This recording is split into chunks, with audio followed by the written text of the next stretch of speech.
So how do we prove the ROI of that content? It's typically scattered across multiple tools, and it's hard to sort of unify and find a central place to host that content. And as a result, what happens? Reps can't find anything, and activation becomes inconsistent too, right? And trust me, we've all been there. I've been there myself as a product marketer. You produce the perfect deck, the one pager, and weeks later you get that Slack or you get that Teams message. Where's that content, right? Asking for the same thing again and again. And I don't really think this is a content quality problem, right? So there's no doubt in my mind that we're producing really high value quality content. It's really a content access and activation problem, right? And I think today's mandate isn't just to create content, it's to ensure that it's really discoverable, useful, and actually used, right? And AI is making this problem even harder. So sort of the barrier to creating content has been lowered with AI and LLMs out there, right? It's almost like compounded the issue. There's more content out there than ever was before.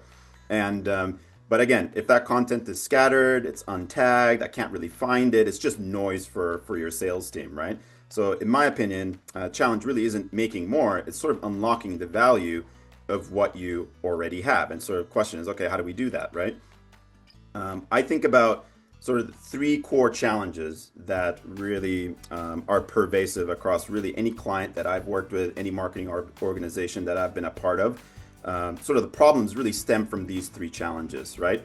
And I call them sort of three categories of cognitive load for your sellers, right? So if there's too much effort on behalf of a rep to either find it, process it, or share it, they're probably going to revert to their old behaviors, right? They're trying to take the path to least resistance. They're busy, they're in back-to-back meetings. They're trying to drive pipeline, hit their quota.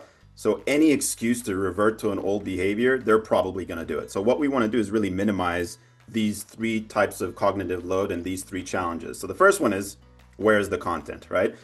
Fancy term for this is extraneous load. It's basically the complexity caused by poor organization, right? And we're going to talk about how taxonomy helps with that. Second one is, what is this content about? Okay, I opened it, I found it, but is it really what I was expecting?